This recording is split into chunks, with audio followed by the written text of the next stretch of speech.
All right, welcome everyone. Thanks for coming. Today we'll be discussing the Sencha framework, mainly Sencha Touch 2.0. My name is Eric Oros. This is Aditya Bansod, VP of Marketing for Sencha. So very happy to have him. Thanks for showing up. Yeah, happy to be here. Glad to be here at BlackBerry Jam today. For myself, I am an application development consultant with Research in Motion. I spend most of my time in the HTML5 space, looking at frameworks like Sencha, Dojo, jQuery, 3D technologies, 2D technologies. And basically my role with Research in Motion is to help developers like yourselves overcome any obstacles in their development. Maybe if you're hitting issues or the best way to implement something, that's sort of where my role is. So my email is up there for you. If you have any questions at all, feel free to hit me directly, and I'm more than happy to help you out in any development issues you may have. But for the next section, I'd like to hand it off to Aditya. Thanks. And he'll tell you a little bit about himself and then dive a little into the Sencha framework as well. Great, thanks everybody. It's a pleasure to be here this afternoon talking to you about Sencha Touch and the various products that Sencha makes. So a quick introduction, a quick primer on Sencha. We're a company whose sole purpose is dedicated to helping developers like you make amazing apps built with web standards. Our kind of company tagline is build amazing apps with web technology. So what we're about really is enabling developers such as yourselves to take all these advances that companies like RIM have done in the browser platform and really make them more powerful to you by giving you frameworks and tools and cloud services to make you more effective and to help you build these applications more effectively. We have a large set of products. When I joined the company about 2 years ago, we had 2, and now we've got a lot more, so that's kind of cool. So the company's been growing very rapidly as a lot of developers are using the web platform as a mechanism to actually start building their next generation technology and their next generation projects. So I'll run through a couple of the products real fast. A product we announced and launched earlier this year, Sencha Architect, is really one of the cornerstone pieces of our platform. What it enables you to do is actually give you a visual drag and drop way to build full applications, both on the desktop and on the mobile. So in this screenshot we show here, there's a couple of really cool things you can see. First and foremost is you get a live view of your application as you're building it. Now, if any of you have been around the tech space for a while, like some of us have, you'll remember the days of VB6. And if you remember VB6, it was for a long time one of the most powerful, quickest ways to build applications. And so I like to kind of, I say it in a loving way, think about Sencha Architect as VB6 for the web. You drag a button onto the stage, you double click on it, you write some code, you connect a data source, you connect a REST endpoint, you connect a JSON service, and you're up and building applications. Powering these, our Architect product, are kind of our core products, our framework products. These are large, sophisticated JavaScript libraries. EXTJS was our first product. And EXTJS, what it enables you to do is build desktop applications. It was envisioned in 2008 as a rival to Microsoft Silverlight, Flex from Adobe, Swing from Sun at the time. And it gives you a full desktop, it gives you a full set of widgets, APIs, toolkits, and libraries to let you build rich desktop applications. It's used by over 50% of the Fortune 100 companies in the world today, so it's very well adopted for building rich, complex web applications. From EXTJS, about a year and a half ago, we built Sencha Touch. And Sencha Touch is our mobile JavaScript framework. We're going to spend most of the time today talking about Sencha Touch, and we'll go into a lot more detail on the capabilities in a live coding session where hopefully I don't screw up too badly, to show you more about what Sencha Touch does and how you can leverage it to build BlackBerry 10 applications. But Sencha Touch gives you a full application environment using JavaScript to build rich mobile applications, either for deployment via the web at www.yourapp.com or packaged up as a hybrid application, say using WebWorks. Our last framework product is this product we have called GXT. And if you're familiar with the Google Web Toolkit, Sencha GXT is a library on top of Google's GWT that gives you rich charting, rich graphing, rich data visualization, and all those kind of capabilities as a full UI framework. This is for people who are in the Java world and who really are big Java shops and want to continue using Java. Our last 2 products are kind of more of our experimental products, and they're fun and they're cool, but they're kind of more on the edge of what we're doing. So Sencha Animator, if you can think about it this way, is Flash for HTML5. You see that we have a timeline. You could put in keyframes, start to animate motion, animate tweens, animate motion stops, gradients, rotations. all at the end of what the process generates is pure CSS3. So we don't use any JavaScript. We don't use any specific proprietary plugins. We just generate standards compliant CSS3. Very powerful. And what we found really is a lot of developers are using this for the mobile ad space and the mobile gaming space. So we have this example here. It's up on Sencha.com called Kickfu, which is a little game where you can basically play tricks with a animated character. So very cool, very neat. Really enables you to build really rich mobile animations. And our last product, this is our newest product, is this thing called Sencha IO. And this is a backend as a service. It's a mobile platform to let you build rich desktop mobile applications without having to write your own backend code. So we provide a set of services such as message queues, a synchronizing data store, a pre-built Facebook and Twitter integration, so you can just punch in your secret keys and you can just do sencha.io.login and log your users in. And then as well as a deployment service, basically a web service for you to deploy your applications. So Sencha, as a whole, provides a whole ton of products that make it very straightforward for you to build rich web applications. We help you take what the browser offers out of the box and then build on top of that so that you can actually create a richer set of applications more quickly. So we're going to be talking about Sencha Touch today, and there's a couple of advantages and a lot of stuff that we provide on top of the browser. So the web browser is really powerful, right? These days, fantastic SunSpider scores, rich CSS animations, really high fluid graphics. And so that's great, but not everyone wants to write raw HTML. A lot of people come from a more app dev background where they want to write a lot of capabilities, using a class system. They want a pre-built data management system, and they want a set of UI components. And that's where Sencha fits in. So at our base layer, what we provide is a comprehensive class system. So if you're familiar with prototypical inheritance in JavaScript, we don't actually use that in Sencha Touch. What we provide is our class system, which provides a set of mix-ins, gives you extend and overrides, gives you ability to lazy define, lazy instantiate, a whole bunch of rich capabilities that let you really treat the browser as more of a pure app platform. On top of that, we built a set of data management capabilities. And these are part of our MVC package, our Model View Controller package. So we provide proxies to actually talk to your data service, models to actually help you model your data and build records, and stores to hold collections of that data. So we'll show an example later where we use MVC to actually load up some data in the coding example. On top of that, once you have your data loaded, you might want to take it offline.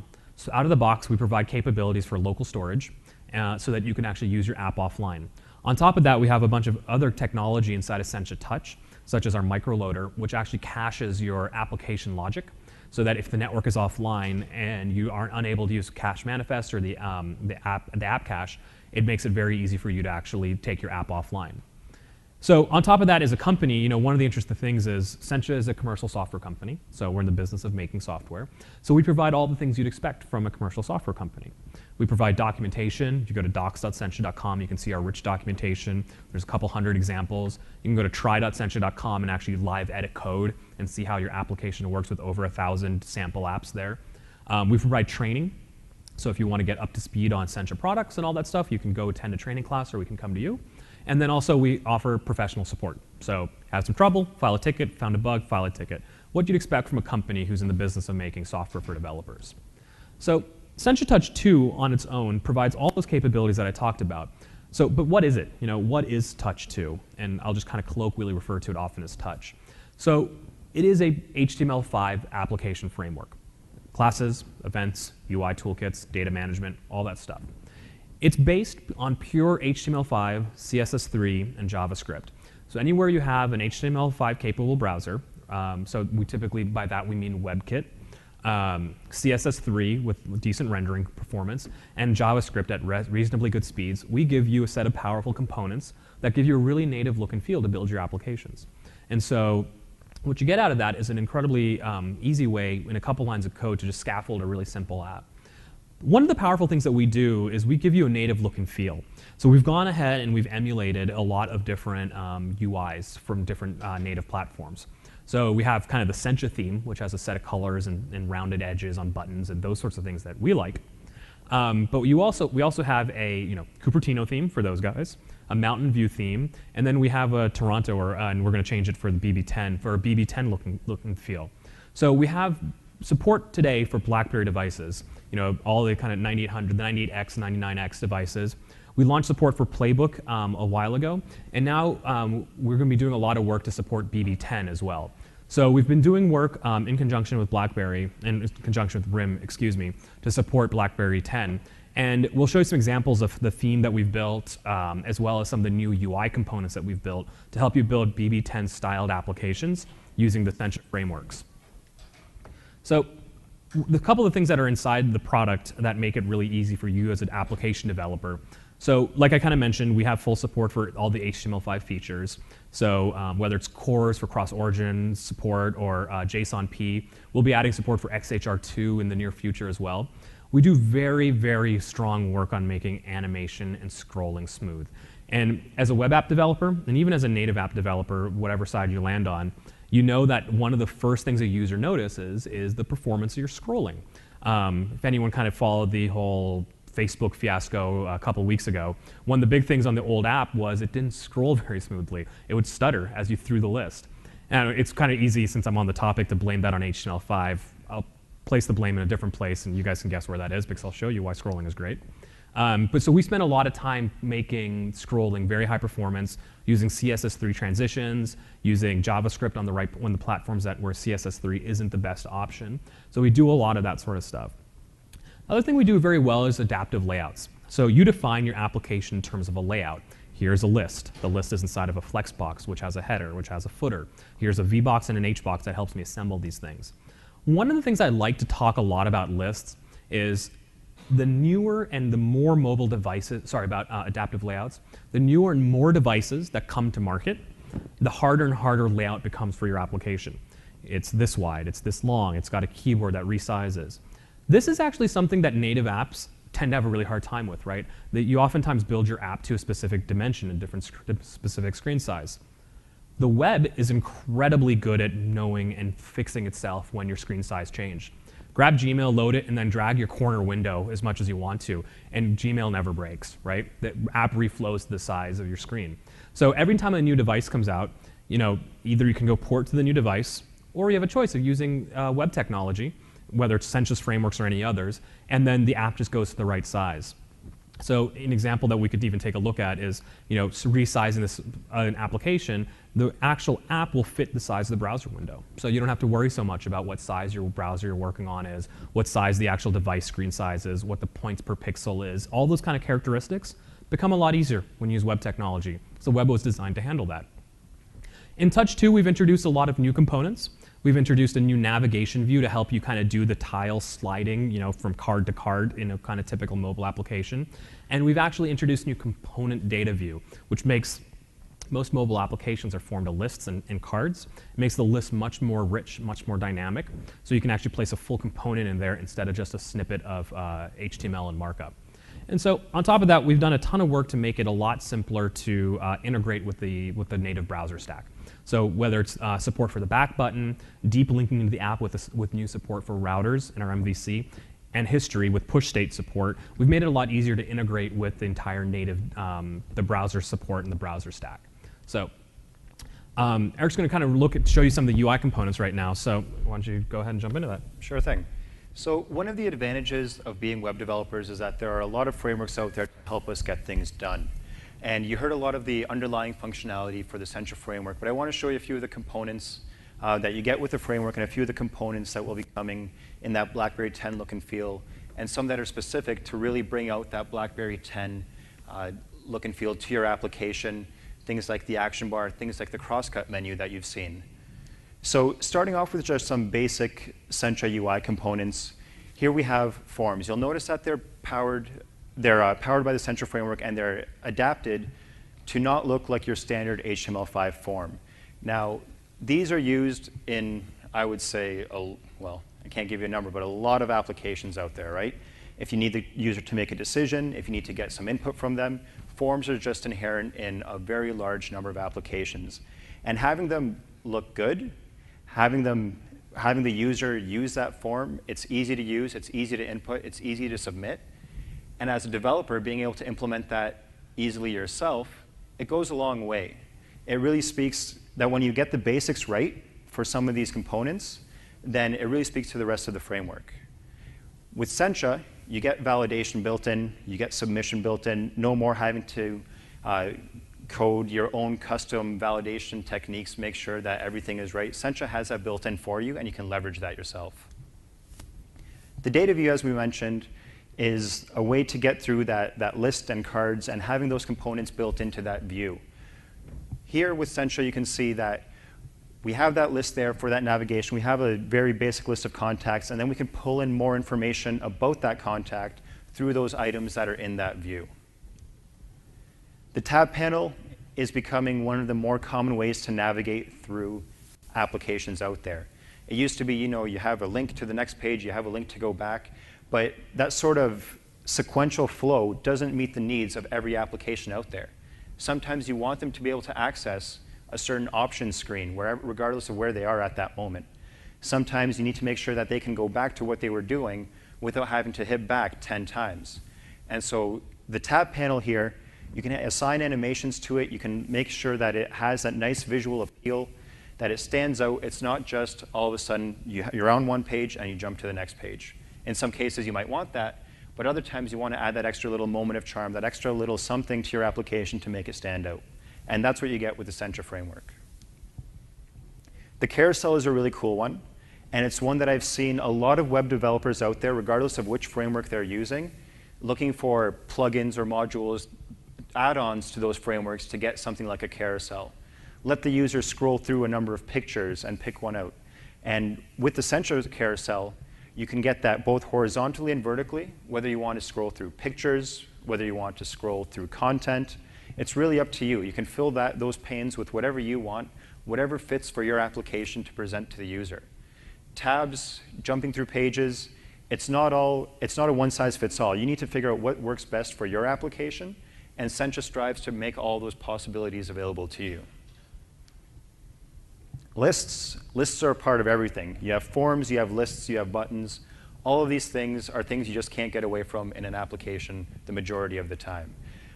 Sencha provides those standard controls that you would expect from a framework like this. You can integrate deeply with various objects. You can leverage those in addition to the carousel, in addition to the data view, and bring those all together in one place to provide, again, that best UI for what your product is trying to provide to the end user. The cool thing with lists, too, is that you don't have to go through, design a page with one list, design another page with another list, try and link them together, keep track of what's going on. You can have lists nested within each other so that the user can navigate through. And at the very end, you can either provide a content pane for them to view beside the list, or you can send them to a content pane in its very own screen. And it really depends on, again, what you're after. Do you want them to be choosing a product? Do you want them to be choosing an item that you want immediate feedback on, or do you want to give them the entire full screen real estate to provide more detail, to provide more information about that in its own container? The navigation view as well. Basically, here we're looking at something similar to screens. With the navigation views, you can set them up, and they slide in on top of the previous screen, on top of the previous navigation view, similar to what BlackBerry 10 has with its cards. You'll notice that when you're in an application through the peak gestures, that you're not actually leaving an app, you're not going somewhere else. You have that previous content there, and you have the navigation view ready to go. Now, I'm not sure that's something that's there today, the sort of peak gestures in the Sencha framework. But with the navigation view, you can get something very close. And you can animate these as you see fit. There's a whole load of animations that you can choose from, pick from the framework, and have that used within your application.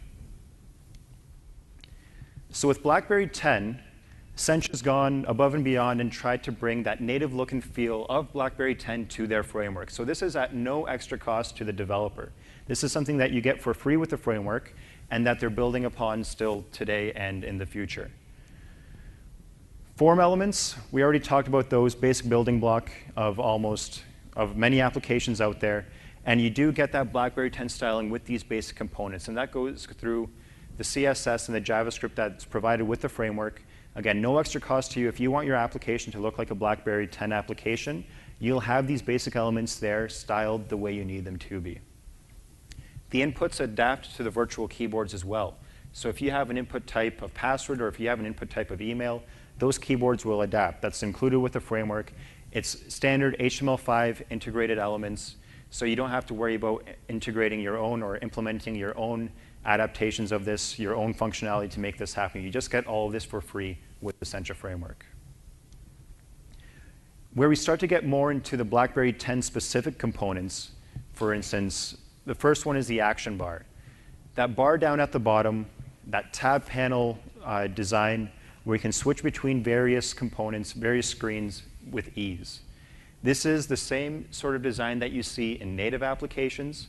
It's the same sort of design that you see with other BlackBerry 10 UI frameworks, and Sencha is working to bring that exact same look and feel, that native look and feel, to their framework for their Sencha developers.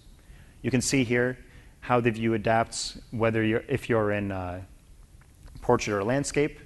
The action bar there, it resizes to contain the elements in the dimensions that it has available to it. One of the parts that I find the coolest is the crosscut menu. That context menu, when you hover on an item and that menu slides in from the side, that is very new with BlackBerry 10, and Sencha, again, have worked very hard to bring this in. And you can see here that in those two images, there are two ways that this crosscut menu can be displayed to the user.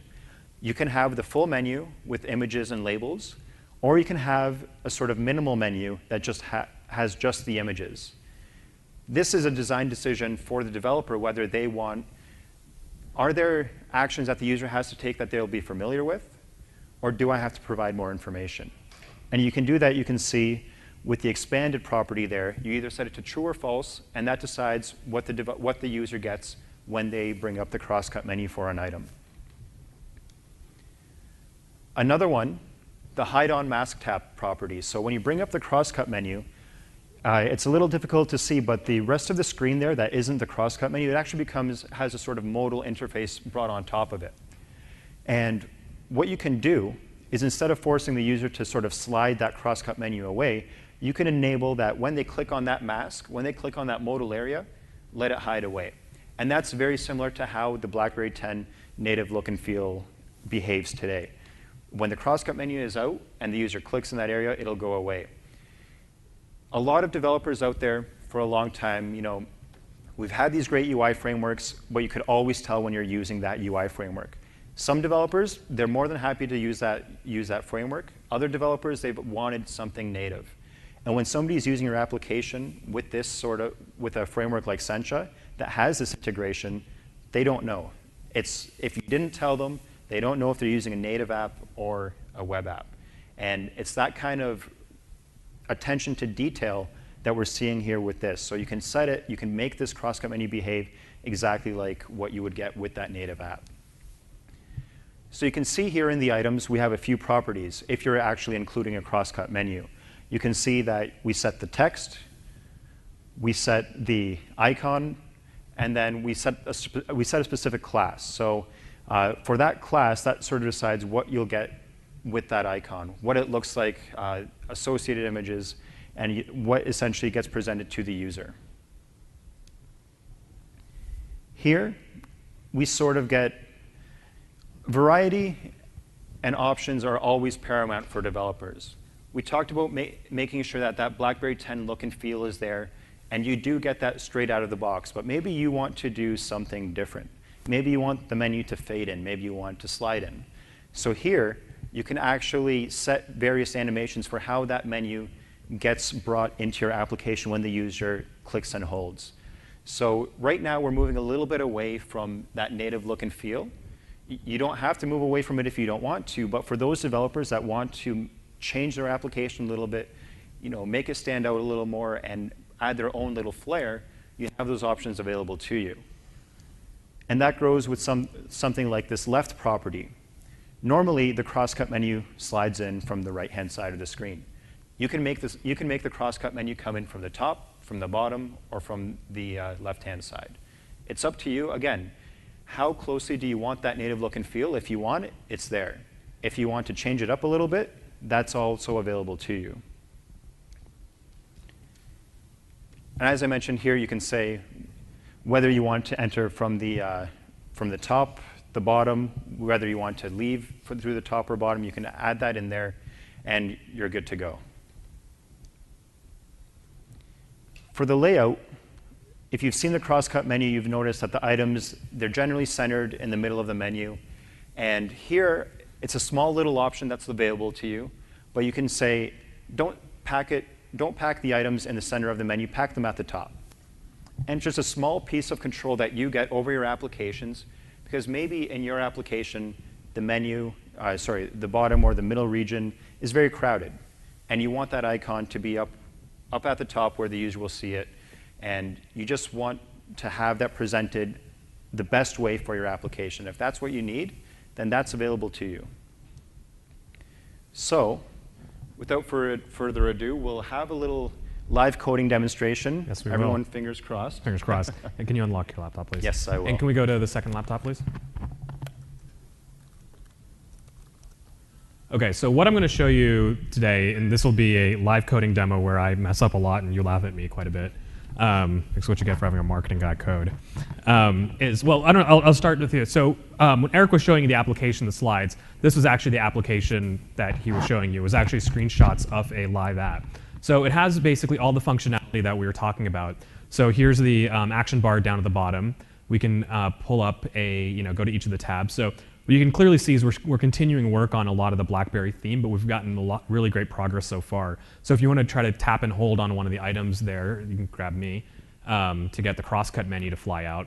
This is a typical example. Comes out from the right, center packed with icons and labels.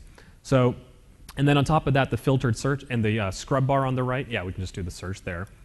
So maybe last name, that work better. So that was working earlier, so that's what we get for trying. And then, there we go. So you get the filtered search, so you can start walking through it. So this is the app we're going to start to build. And this is going to be a bit of a technical walkthrough of how Sencha applications are built. So I'd mentioned this earlier, which was the applications in Sencha's universe are built using a MVC pattern. So we're going to start with, here, I'll just jump in now. Sure.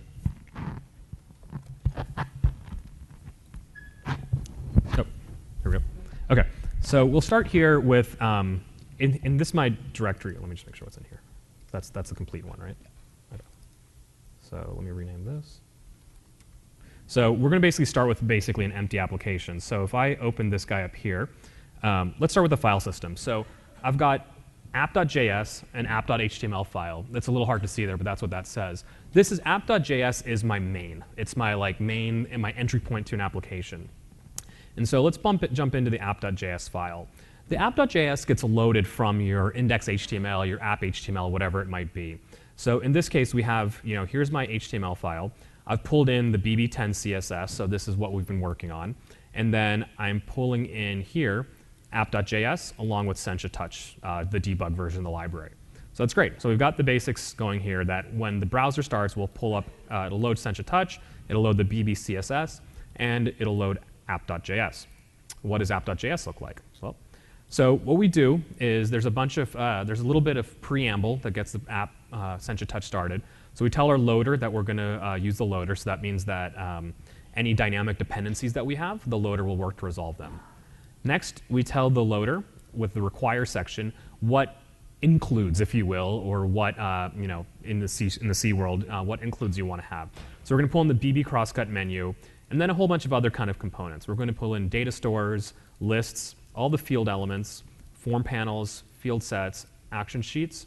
And I'll show you an action sheet in a second, message box, and the toolbar. So great. So we've pulled in the basic set of code we need to actually use an application like this. The reason you want to use require is it basically can save your application pulling down a bunch of JavaScript you're not going to need. We have post-dev but pre-deployment tools that basically will then do a compile on your JavaScript and then strip out from our library the stuff that you're not using. For example, if you're not going to use a button and you don't include a button, there's no reason your app should ship the button.js file. So we do a compile time work there. So we use Rhino.js and a bunch of work that we've done to actually do that. So set the loader, turned it on, told the framework what I need. And now I'm actually going to start my app. So I have ext.application, which is kind of like my init, my main. And I define 3 things here: my models, my stores, my views, and then give the app a name. So my models are basically the records of the data that I want to be using. So in this case, this is a contacts application. So it's like an employee directory, so the model looks as contact. A store is where instances of the model are stored. So think about it as a model is a row in a database. The store is the database. And then I have my view. The view is basically this bad boy here. And then my launch function. So my launch function is the main. That is where, when all the bootstrap has happened, this is where your app code starts. So we start with a really simple statement here, which is ext.create. That's our equivalent of like a JavaScript new or whatever it is. Just a quick mention why we use ext_create instead of actually using the JavaScript new method, because this, when combined with our loader, gives us the dynamic and lazy loading. So you can actually reference things that don't exist yet in the browser's memory. Then we'll go fetch them off the network, instantiate them, and then you have them. So myapp.view.container. So basically, the highlighting is showing you exactly what's happening here. So my app is this guy. Go to the views and load the container. So this is, if I have this app right now, I don't have any of these files today. I don't have my store, my container, and contact. So let's start working on building those. This is the end state that we're going to try to get to. So if I go here to the folder and I say, here's my app, I've got 3 folders here. So what our loader actually knows how to do is, if it's a model, it's going to look in the model folder. If it's a store, it's going to look in the store folder. If it's a view, it's going to look in the view folder. So let's start at the base layer and work our way up, because the view is the most complex part. So the model is empty here. So I'm going to create a new file here. Let's see if I can figure out how to do this. Just do it like that. So this is going to be contact.js. So now I have contact.js here, and it's woefully blank. So I'm going to cheat a little bit, because I get to do that. And then I'm going to start working through the actual code here, and we'll do a little copy and paste so you can kind of see how this works. So model.js is a pure JavaScript file. One of the things that really kind of makes Sencha Touch a little different than, say, like a jQuery UI and closer to, say, like a Dojo or an Enyo is everything is done with JavaScript. JavaScript is kind of the way that you interact with the system. You're very rarely touching the DOM. You're very rarely touching, like the raw XML HTTP requests. You're using a lot of our wrappers because they're all built to integrate together really well. So what I'm going to do here is I'm going to have this ext define myapp.model.contact. So kind of let's go back to our app.js. So myapp.model.contact. So the loader is going to know to grab that because of that location. So let's kind of start here and move into our app here. So I've created the contact model. It extends the base class of model. So we're just extending the basic model type. And there's a few fields here. So this configuration has a set of fields. So I'm configuring this contact model: first name, last name, Twitter, and avatar. Because the way our models work is they can be strongly typed if you want them to be. So if avatar was, I could create a new type in here called, if I had something like it, right? I could say type, oops, int, and then that would basically be, whoa, that's not what I wanted to do. So type int, and so I would basically then cast it to an integer, right? So we basically do all the typecasting for you. So if you're doing pushing data back, you won't accidentally push a string into an int or whatever it is. So we give you more of that kind of strict OO style, a little bit more strongly typed version of JavaScript by using our class and method loaders. So, okay, so I've got a basic contact model here. So the model, like I said, is a row in a database. The next thing we need to do is build the database itself, the store where we collect all these things. So let's go back to how we constructed the app. So we have my app, stores, my store. Okay, so it looks like I'm going to create a my store. So I'm going to go to the store folder. I'm in the wrong folder here. I'm going to create this, go to the store folder here and create a new file called mystore.js, whack the .txt. So very similarly to how we have contact.js here, we're going to kind of do the same sort of thing. So I'm going to load up this empty file. And now I've got my store, so I want it to have a collection of these things. So again, a little bit of a sleight of hand here. So let's kind of work our way through this. So what we can do is, I've got my store here. Whoops. Again, my app store extends the ext store. So that's great. So we're the same exact pattern we're doing before. we're going to tell it that it requires the model, the contact model. Now, if you remember back here in app.js, we had the same require field. So this, again, helps our dynamic loader. It helps the dependency management know that, hey, if you're about to load the store, please make sure you pick up the model that I'm going to rely on in a brief second. Otherwise, you'll end up in some weird dependency universe that doesn't make sense. So we've defined the store. We've defined the model. Now we're defining the store. Again, the configuration is where the kind of core of all this happens. So let's start here with the model.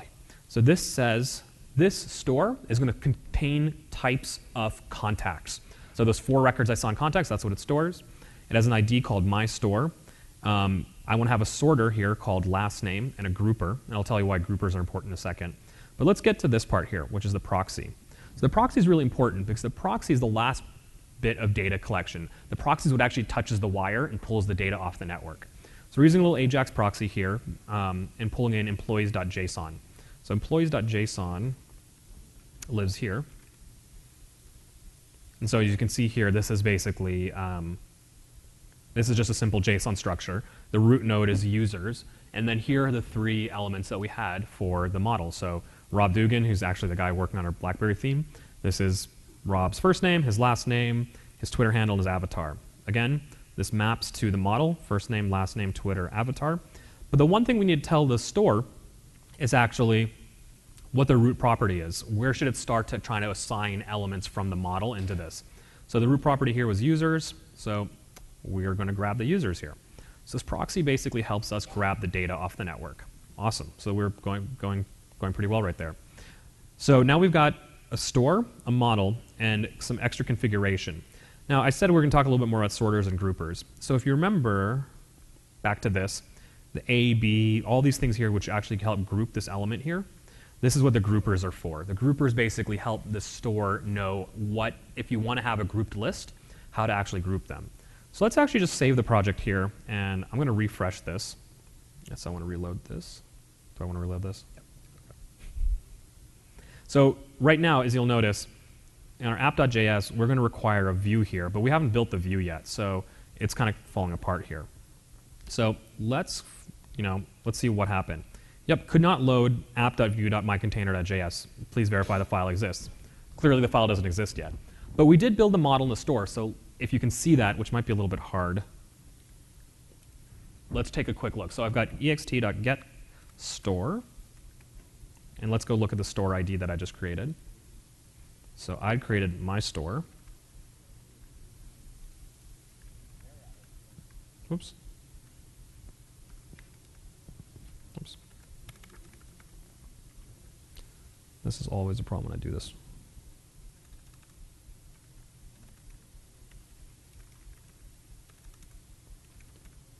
Okay, I'm not sure exactly what's happening because it's do you know if Ripple like hijacks part of the? Okay, well, I'm just not a very good dev. That's what happens. So sorry. So what I was trying to basically show you is that the data actually load off the network. So normally what you do is you do get store. You can give it the my store value, and then it would basically give you the store that you got, and you could look at the data elements you loaded. So I'm not having any luck with that, so I'm not going to labor it much longer.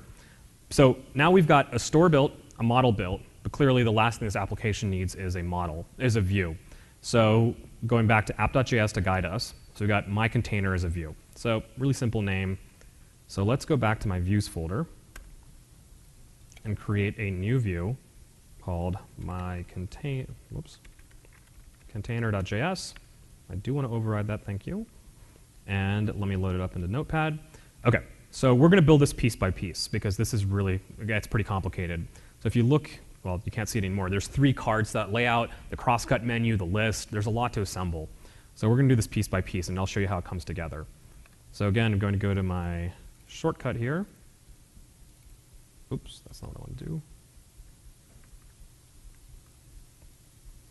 Okay, so let's start with a little bit here. So I'm going to start dumping code and start deleting code. So it's a lot to look at, so let's start slowly and move it out. So I have a crosscut menu. We'll come back to you, crosscut menu. I've got an action sheet. Let's come back to you, action sheet. And let's just start with the very basics. So again, same pattern. ext define my app, view, my container, extends a tab panel. The tab panel is what Eric was showing you before. It's those tabs on the bottom, so you can pick between those. We're saying the tab bar position is on the bottom. You might want to put it on the top. It's up to you. But there's a bunch of items in this right now. So there's the toolbar itself, which has the employee directory title. And then there's a list, which actually is the list of people. So we'll go through this in a second. And then the add. So let's actually just start by, let's get rid of everything but the very first tab. And I'm sure as I do this, I'll screw up the editing. So I want that row.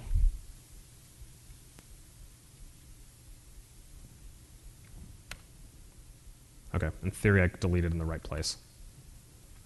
Okay, so let's refresh over here.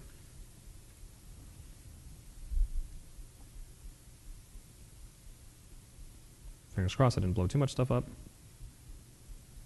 Okay, so now you've got a really simple view. So we've had the basic list here.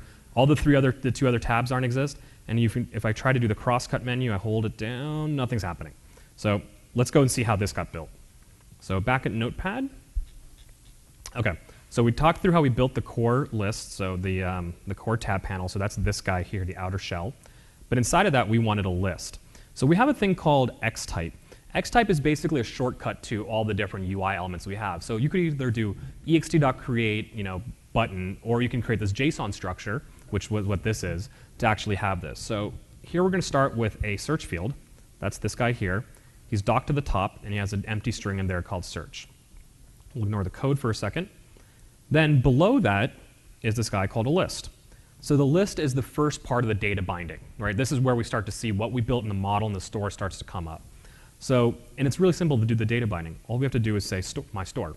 So Sencha Touch automatically will then bind this thing to your store, and the store was bound to the model. So you're seeing how the layers now build on top of each other. Now, if you just have the store, we need to basically figure out how to render this row here. And so an item renderer in Sencha land is called an item TPL. Item TPL is basically what we call it. It's a little template. If you know handlebars or mustache, it's pretty much the same thing. And we're creating a little DOM here. So a div, a template. If there's an avatar, insert an avatar. Give the last name, but uppercase the last name. Oops. And then put in the Twitter handle, and that's all good. So that's what the template is. So the template basically is how I render this one row here.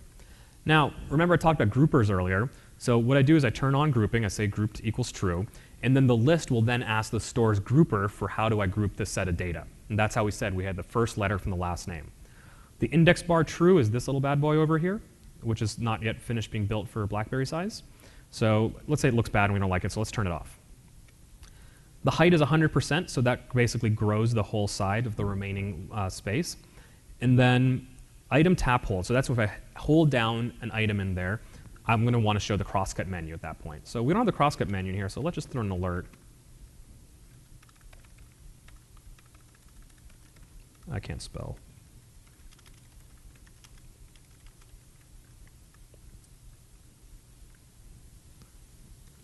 Okay, so now I've actually added that in. So we're going to try to pretend the crosscut menu. So I made two changes, remember. We showed that here's the search box with the placeholder text. This was a list with the groupers turned on, plus the template rendering, the item renderers for this.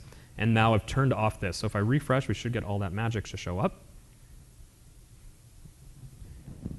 There was a apostrophe and wouldn't. Oh, you're right. I totally blew that up, didn't I? That's going to blow up. Thanks. Okay, so this doesn't show up anymore. I'm going to do a tap and hold to bring up the crosscut, and wouldn't it be nice to have a crosscut here? Great. So let's start adding the crosscut in. So I'm going to hide that. So menu.show is kind of hanging out here, kind of by himself, a little bit sad. So what we're going to do is we're going to go back to the, whoops, blah, blah, blah, go up here. So what we did was, I'm going to grab this code here. So I'm creating a kind of a variable here called menu outside the scope of the function. So this is maybe not the best practice, but it's good enough for now for a demo. So I'm going to create the BlackBerry crosscut. This is a specific menu. And then this is basically the exact same code that Eric had walked you through earlier. So expanded is going to be true. The handler, so basically when it sees an event, it's going to just hide the menu. And there's two items inside of it. One is called edit, and one is called favorite. If we actually want to take actions on these, we'd actually just add like a handler in here, and then whatever we want to do in there. But we're not going to do that right now. So, but that's where the items, those items come into there. And then we have a third item, which got tabbed, kind of funny, is delete. And so this one actually does have a handler hanging out in here, which is to show the action sheet, which would be the confirmation. So let's refresh and see our beautiful crosscut menu show up. Okay, so I'm going to click on maybe Arna. He's the lead developer on Animator. There we go. So we've got this edit, which doesn't do anything right now because we haven't wired it up. Favorite, which doesn't do anything. But we saw handler assigned to delete, and kaboom, it blows up. Doesn't do anything right now. But clearly, it's behaving differently. Question is, why does it blow up? So I have a handler here, and what it's trying to do is add the action sheet to it and then show it, and then hide the crosscut menu. Well, what is this action sheet variable? Turns out it's a bunch of the code we whacked out. So when we're talking about action sheets, these are basically modal dialogues. They help you basically just ask a question. So I'm going to create this action sheet, and then its handler is just going to be to hide it, but it's going to have two items in here, decline or cancel. So now, when I reload my delete, I lost audio. Oh, there it's back. If it's coming and going, I'm sorry. I'll yell louder. So now I'm going to click and hold. Edit still does nothing. Oh, come back. Let's go to Greg. He's a trainer. And delete. Now we get this action sheet. This is modal dialog here. So I can't click in the rest of the app. These two things will do the same thing because they're going to the same thing. But what you saw was this orchestration, right? The handler, what we did was we showed the action sheet, but we hid the crosscut menu. And then when we dismissed the action sheet, we basically then hid the action sheet itself. So you can change those behaviors however you want to, based on whatever your app needs. So that's the basics of building that application. There's a ton of more UI we can start to go through, which is actually the large part of what I whacked out, which was the add stuff. And so I'll quickly just show you how it looks, and we won't actually go and re-implement it. So again, every time you add an item to this, let me collapse this real fast. So every time you add an item to this items array, into this items array here, you'll start to see more buttons show up on the bottom. So in this case here, we've got another one which is called add. And add, basically what it lets you do is just creates that whole form field. And so these are how you create form fields. So I'm having a list of items again, a text field, a text field, a text field, and a text field for the avatar, and placeholders, like so I know that this is a link, this is a Twitter handle, and then these are last names. And so that's basically how you start to construct it. So the way you construct UIs is using JSON and building up the UI as a structured declarative mechanism. It's actually better for the browser because it can parse it really fast, and it's really efficient for us then to render it on every different platform, or in BlackBerry in this case. So I'm going to stop there because otherwise we could keep going and construct every one of these UIs. But I just want to walk you back through the app.js to show you what we did. So we told the loader, use the loader. We used a bunch of requires functions to say, like, hey, these are the things we're going to need. And then we said, this is how I define my app. I've got one model called the context model. That's where I had the first name, last name, URL, and Twitter handle. I had a store which stores instances of the model, and I connected that to a JSON AJAX container, an AJAX service. And then I had a view, which is called my container. So we started with the basic list, we added the crosscut menu, and then we added the action sheet underneath. And then once I had all those things defined, I said, hey, yep, create my view, and then let's get going full screen. And that's how you built an app like this to look nice and pretty like the BlackBerry 10 UI. Great. Awesome. Thank you very much for that. Yeah. Can we please switch back to? So as Aditya mentioned, there is a lot that is in there that we didn't show. So a lot of that UI layout, a lot of those extra panels that we didn't show. And just in this sample, there's a lot from the Sencha framework, obviously, that wasn't included. So if you do want more resources for the Sencha framework, they have a lot of tutorials online, a lot of guides, and a lot of documentation for each of the components that are available to you. I highly recommend checking out these links here, and especially the Sencha blog. If you want to know what's new, if you want to know what's coming, if you want to stay up to date with the latest and greatest, keep an eye there, see what they're posting about, see the latest tutorials, and it'll make sure that you keep your application up to date with the latest and greatest that's available to you. That being said, if you do have any questions today, we'll still be here for the next 10 minutes or so. We'll have a roundtable session. By all means, come by and let's discuss this some more. But if you have any questions right now, we can go and we can do those. We can stick around for a little bit to answer them. OK, don't forget, again, We have the session guide available to you if you want to download that. And again, if you want to leave some of your 10,000 reasons to believe, we have that waiting for you outside near the social lounge. So thank you for listening. I hope this was useful to everyone. And again, if you have any questions, let me know. Let Aditya know, and we'll be here to answer them. Thank you. Thanks, guys.